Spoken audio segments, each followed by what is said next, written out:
There's a way to make an entrance. This is my destiny. It was now a conspiracy of witches. Download Veely today.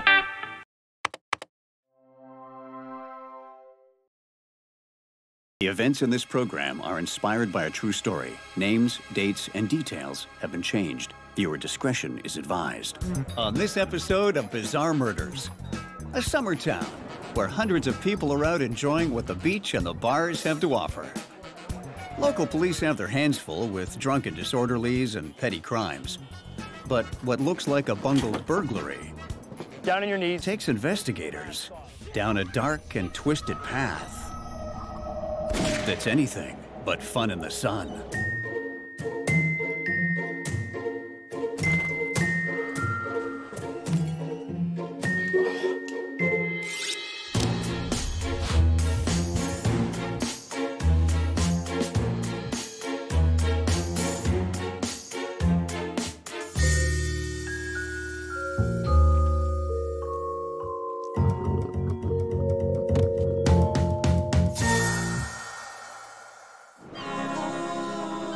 Tybee Island is a beach town near Savannah, Georgia. On the off-season, it's laid back and quiet. But starting on Memorial Day weekend, its population explodes with vacationers looking to let their hair down and have a good time on and off the beach. Don't get me wrong, I enjoy a vacation as much as anyone else, maybe more. But as a former FBI agent, I've seen tourists do some risky things they'd never think of doing at home. You know, like the saying goes, what happens in Vegas stays in Vegas. But in my experience, it's that kind of thinking, or rather not thinking, that can get you into trouble.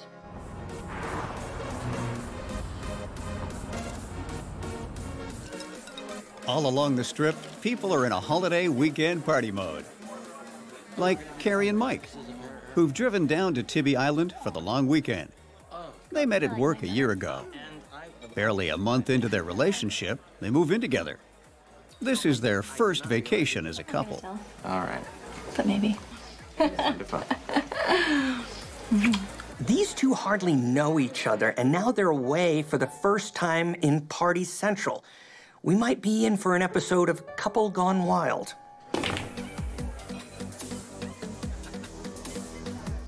At the bar, Carrie and Mike's private party of two is about to expand. You guys are okay if we take this out of the bar, right? Oh, sure, please. Free country. Welcome. Oh, yours.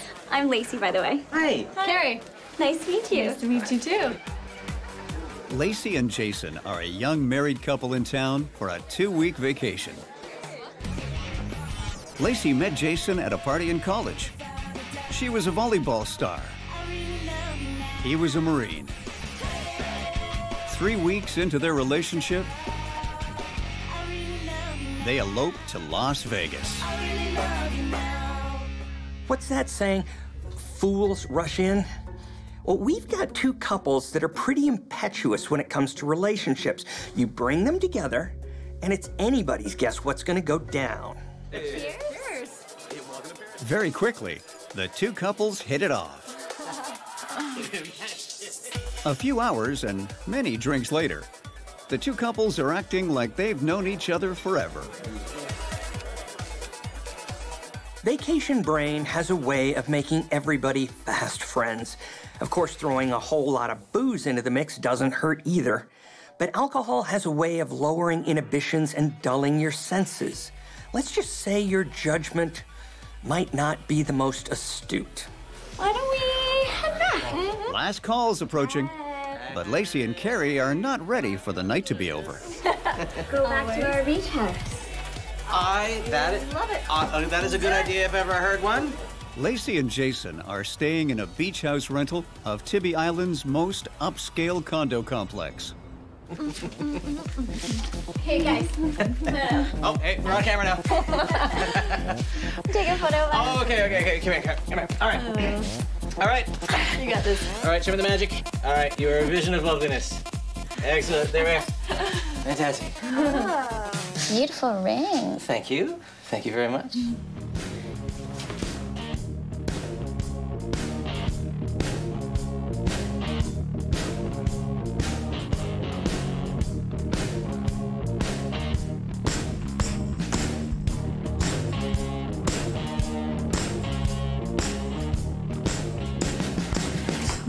purse is missing. Carrie, wake up. Where's my purse? What do you mean? It's gone. And my bracelet was in it. It's an $8,000 diamond bracelet. Oh. I saw you eyeing that bracelet at the bar. You definitely had it at the bar. Jason, she stole my purse. What? Come on, get up. Where is it? Check your pockets. I'm not checking my pockets. You don't have to. This is all I have. If you can't find it, we'll help you look for it. It's okay. That bracelet. Maybe you just left it at the I saw bar. you were eyeing it at the bar. We didn't do a thing. It's please, okay. You commented on it, and I know you stole it. Where is it? I would not. Please calm down. Tell me to calm down. What? 4 total strangers under the influence. Great. Inhibitions are low, so it's no surprise emotions are running high. We're in dangerous territory now. There's no way to actually know what anyone will do or what they're really up to. The next day, it would appear that the previous night's drama was resolved. Come on, baby, let's go. Ready, baby? Let's go. Jason and Lacey head out, taking full advantage of what Tibby Island has to offer. Okay. You are gonna go right there. Later, surrounded by her crafting tools, Lacey documents every moment of the weekend in her scrapbook. Perfect. She's been scrapbooking since she was a kid, and a little obsessed with it. Cute. Oh, what a wonderful day. Meanwhile, Carrie and Mike are no-shows for work. All right, so how long? Oh, okay, so ever in that 15 years, did he ever show up late? Not even miss a meeting? It's not uncommon for people to extend their vacations. Rick, am I right? Yeah, it happens all the time. Bye. Past behavior is usually a good indicator of future behavior. People aren't as wild and crazy as they'd like to think. In fact, the vast majority act according to predictable patterns. If Carrie and Mike have a history of being dependable, then not showing up for work should raise flags.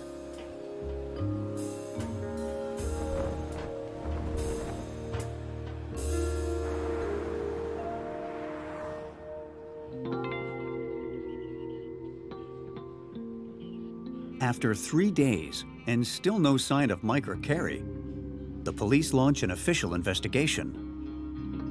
They distribute posters and post them around town. Detectives go to the couple's rental condo and find their car still parked in the driveway. Suitcases look like they're still being lived out of. Clothes on the bed. Inside, Carrie and Mike's personal items appear untouched. Toothbrush looks like it has been used not too long ago. Except there's no trace of their IDs, purse, or wallets. No IDs could mean that Carrie and Mike have taken off on their own, or they've met with foul play. Missing persons cases are some of the toughest investigations you'll get. There's no body, there's no obvious crime scene, and people don't just vanish in a puff of smoke. They usually leave some trace behind. Actually, the fact that they disappeared without a trace is evidence in and of itself. So where do you start? You start with motive. You start by digging into their background. Detectives do background checks on the couple and discover that Mike's cousin was murdered 2 years before. They wonder if he might have killed Carrie and gone on the run. Hi. Hi, this is Detective Suarez. Can I speak to Michelle, please? Yes, Michelle. I'm calling in regards to your ex-husband, Mike. But all the people they interview, including his ex-wife, the mother of his daughter, swear Mike is the kindest person they know. Kindest? Okay. He was absolutely devoted to Carrie. He's simply not capable of murder. Detectives track Mike's credit card to a popular bar on the Strip. When they question the bar staff, nobody remembers seeing Carrie and Mike. No evidence or witnesses. That's a surefire sign of a case that could easily go cold. This is usually when you hope to catch a lucky break. And if you're hoping for a break, you're in trouble. And if there's one thing I've learned in my career, that break usually comes when the killer gets cocky and does something stupid.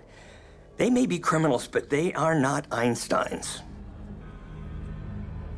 Meanwhile, Unbeknownst to the police, the last two people Carrie and Mike might have been seen with have an itch they need to scratch.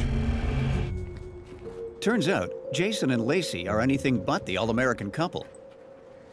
Jason was dishonorably discharged from the Marines for bad conduct. And soon after they got married, they got into partying and serious drugs. But the novelty wears off quickly, and burglary becomes their new rush. And their preferred fix? Ripping off the adult sex store chain Busted. As gross as it sounds, for some people, committing a crime gives them the same thrill and excitement as does sex. But get away with it once, and you start to get overconfident, and that's when things can go sideways. Trust me, sooner or later, you're gonna have an off night. Lacey and Jason have no idea they've tripped the silent alarm. Step away from the car. Down on your knees. Put your hands behind your head. Take the masks off, now.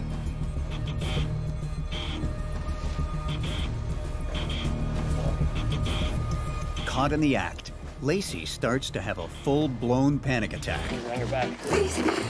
I need my anxiety meds, please. Where are they? They're in my purse. A burglar that suffers from panic attacks? I'm not sure she's in the right line of work.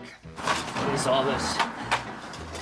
But instead of pills, he finds Carrie and Mike's IDs. What is this? I don't know who they are. I found them on the beach. When police search their car, they find a loaded Glock. Things aren't looking too good for our missing couple, Carrie and Mike. This suggests to police that Lacey and Jason are into something more nefarious than your run-of-the-mill B&Es. There's no doubt these two are not in the right line of work. Instead of laying low, they commit a petty crime. They get caught and happen to be carrying incriminating evidence on them. Can you spell D-U-M-B?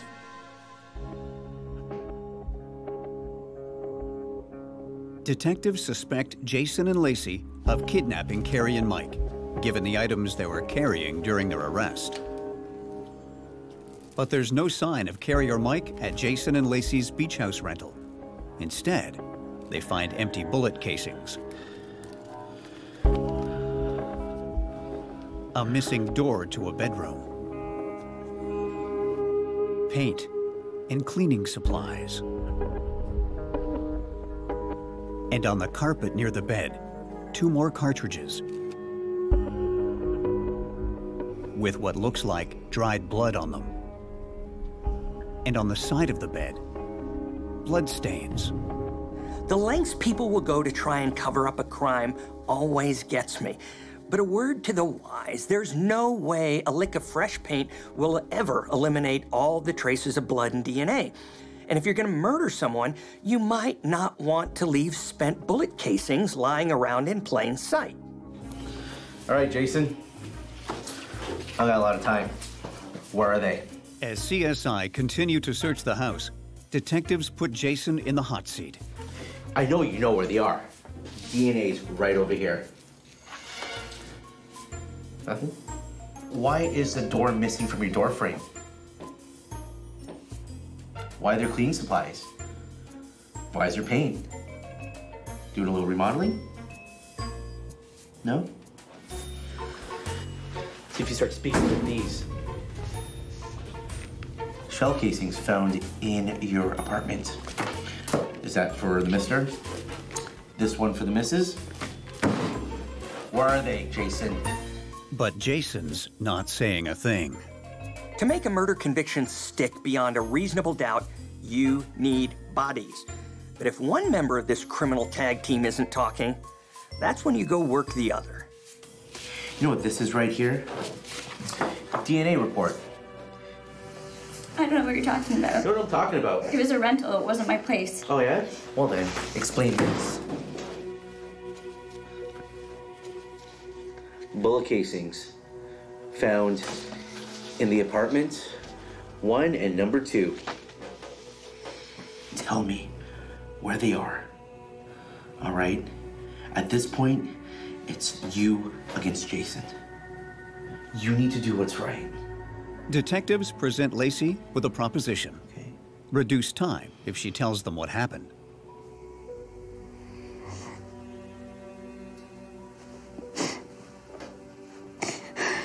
Jason did it. He fired 2 bullets through the door, and... Lacey tells police that Jason killed both victims and forced her to help him with the cover-up. He forced me to clean it up. She claims she's terrified of him. You don't understand, he's crazy. When he got back from the Marines, he wasn't the same. He'd have night terrors, and he had to have everything a certain way. And he bought a gun for me for protection. Wake up! Lacey, wake up, I got you something. Come on, get up. Are you ready? You ready? Do you want to see it? Take it. I don't want Take it! He became fascinated with killing. He talked about murdering someone completely random. Bang! No obvious motive makes it easier to get away with it, and he wanted Lacey Bang! to help. You like it? You love it, don't you? Yeah. It's ours now. Okay. I love you. But I was scared I was gonna have to use it to him. It's not unusual for an abused wife to fall in line because she fears retaliation from her husband.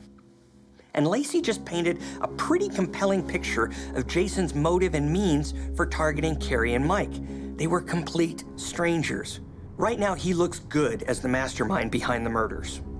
See, I gave you an opportunity to come clean, but it's fine because Lacey said you did it. But when detectives tell Jason Lacey pinned the murder on him, he breaks his silence. She's insane. She's completely insane. Jason tells police that once they got married, Lacey became increasingly jealous and possessive and wanted him to cut all ties with his Marine buddies. Hey, babe. She would freak out if he even got home late. Where have you been? I was Where have you at been, work. Jason? I was at work. You were at work? This late? And you didn't call? Okay, You were out with your friends, weren't you? Only for a bit. We were just Marine talking. friends, weren't you? Is that who you were out with? Babe, I'm sorry. What did I tell you about those guys? I told you not to see them. And I'm sorry. Baby. Don't get near me. I wasn't there when it happened. I was asleep in my car. I didn't even hear the shots. When I came in, they were both already dead. She was freaking out. Yeah, I helped her cut up the bodies. Jason claims Lacey's the real killer. I can't tell you how common it is during an interrogation at the FBI for people to turn on their supposed loved ones to save their own skin. Till death do us part, right? No. Apparently, he was napping in his car when Lacey killed Mike and Carrie in a drug and alcohol-induced rage. He just helped her dismember and dispose of the bodies. Oh, is that all? No problem. Police need to find Mike and Carrie's bodies. That's the only way they're gonna figure out what really happened that night. And make sure neither of these two lovebirds get away with murder. After striking a deal for a more lenient sentence in exchange for her cooperation, Lacey tells the police she and Jason drove across state lines and dumped Mike and Carrie's bodies in a dumpster. Police find the partial remains in a landfill. The only part of Carrie they recover is her right arm. All they find of Mike is his upper torso and head. The lab removes a slug from Mike's head, and it matches the Glock the police found in Jason and Lacey's car.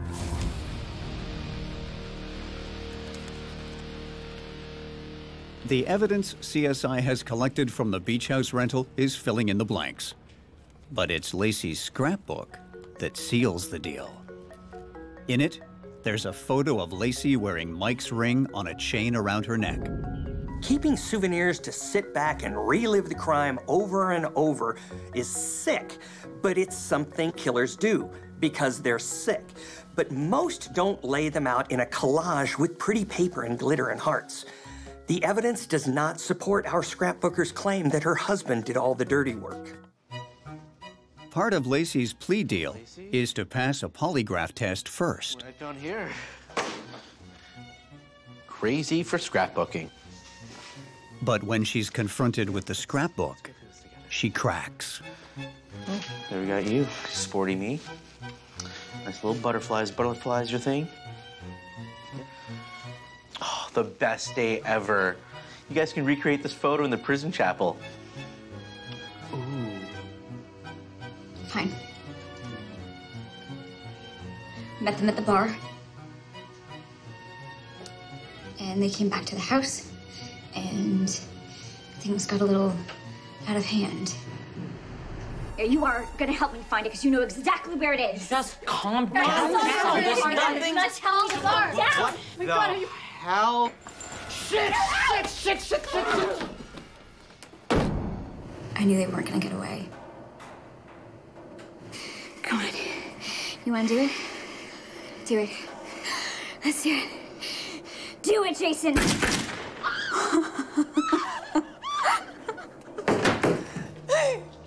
You're a monster! Please.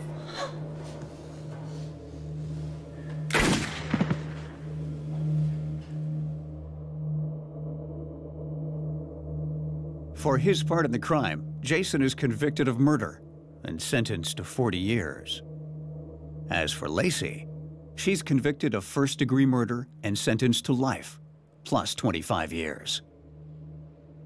What baffles me about this murder is that these two couples didn't even know each other. Carrie and Mike were simply at the wrong place at the wrong time. Lacey and Jason aren't your average killers either. It's a case of committing murder simply for kicks. When drugs and partying stopped doing it for them, they turned to burglary to get their fix. And when that wore thin, they decided to kill for sport. They needed a higher dose. They treated the entire crime like some game, absolutely no remorse. The only motive here is the thrill and excitement of not getting caught. They brought out the worst in each other. She was the dynamite and he was the match, and together, the thrill may be gone, but at least Lacey's, she's still got her scrapbook. My life inside.